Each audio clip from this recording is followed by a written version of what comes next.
To my dearest maidservant, Elizabeth, I, Zephaniah Man, leave the rest and residue of my estate to my faithful aid and tracker, Barnabas Hale, of the Savage Australians. I divest complete control of Manco and... Skip me for now, Mayor. I like this cougar's pepper sauce. To my layabout brain defective sons, Plutarch and Redmond, I leave the greatest curse of all, partnership. What land I have purchased in this new world is to be split evenly between you both. You have wasted your lives bickering over nothing, and so I leave you, dimwits, something of consequence over which to feud. Mr. Conager, I'm told you are a man of many ideas and few words, so I'll get to the point.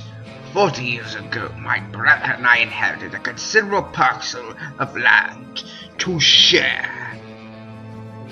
Naturally, I assembled a team of the world's deadliest mercenaries to take it all by force. What I did not expect was my idiot brother would do the same.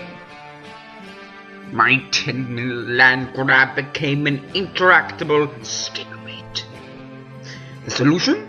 If I could not take my brother's land, I would simply outlast him for it. Look at my hands, Mr. Conager. I have never worked a day in my life. They are the smooth hands of a baby. I have mounted an epic campaign of leisure against the ravages of time, waiting for nature to do to my brother what my men could not. Yet here we are at the end, and he won't die. I must outlive my brother, and you must build me a machine to do it. God wants me dead, Mr. Conager, and we are going to defy him. Make me a monster.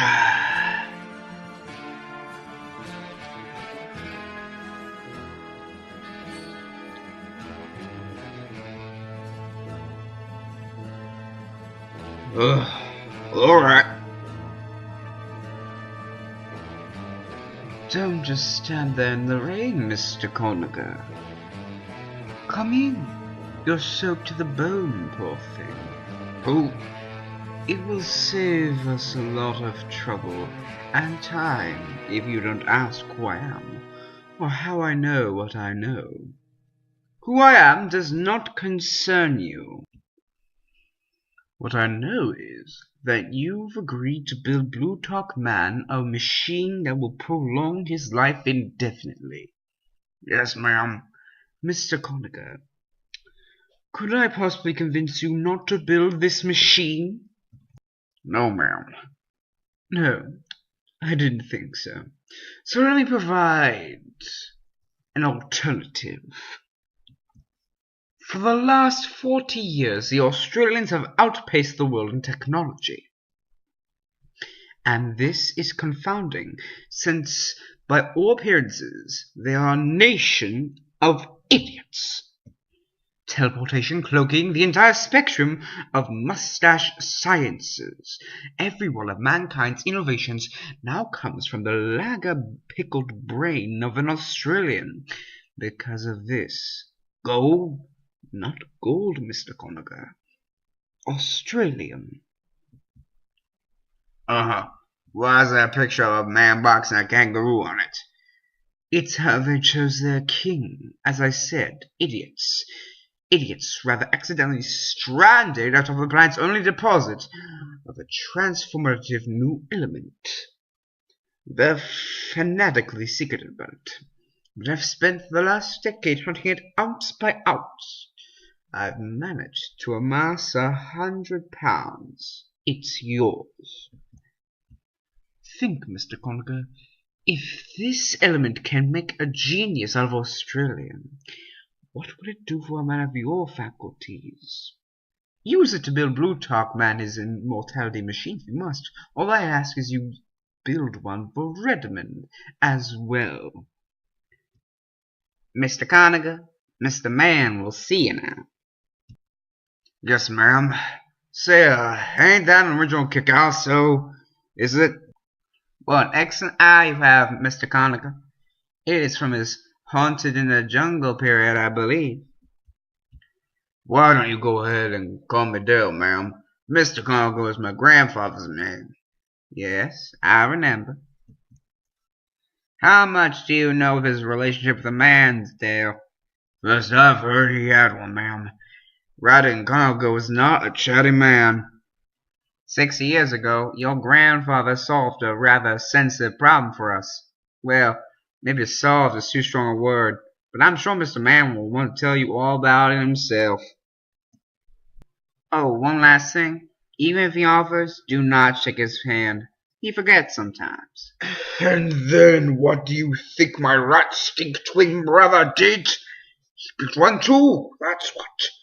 I'm no closer to beating him than I was 100 years ago. And that's worse. Your lummox, your grandfather didn't even build it right. This infernal thing is a lemon. I've barely cheated death out of half a century with this pile of junk, and it's already breaking down. When I see it, he was your grandfather, and you're on my payroll. Fix it! Sir, I'm flattered you all think of me, but I have no idea how to fix this. Hell, if I touch it, it'll probably kill you.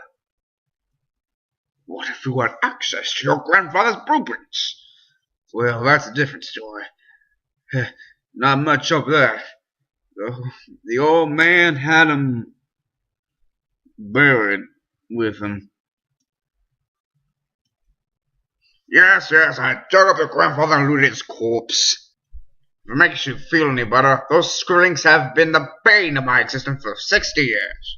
I spent a small fortune trying to decipher them. Gibberish. Every last page. You may borrow it. All that I ask is that you... Sir? Is he alright? Give him a moment, dear. He's just dead.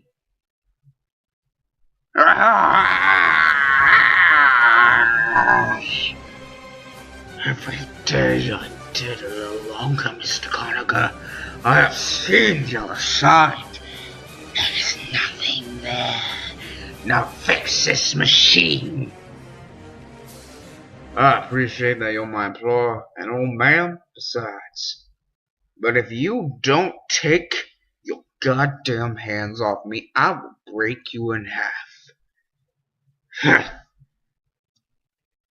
Take your grandfather's notes, decipher them, learn how to fix my machine. If you find anything else of interest, remember, it's mine. Bring it directly to me. Do not build it.